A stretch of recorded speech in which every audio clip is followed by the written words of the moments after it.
hindi ka pa makapag-register sa BIR ORUS o yung BIR Registration and Update System kung saan pwede kang kumuha ng BIR Digital TIN ID.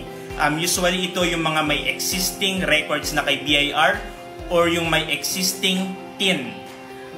May rene-require si BIR, dapat i-update natin yung records natin using BIR Form S1905 Registration Update Sheet. So ito yung step guys. Number 1, fill out mo yung form na S1905. Number 2, required na mag-attach tayo ng government ID.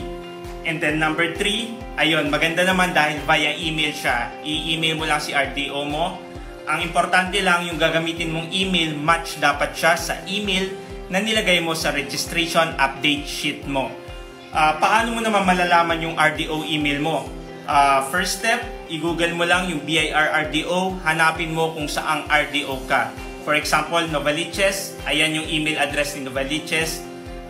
Sa website ni BIR, malalaman mo siya.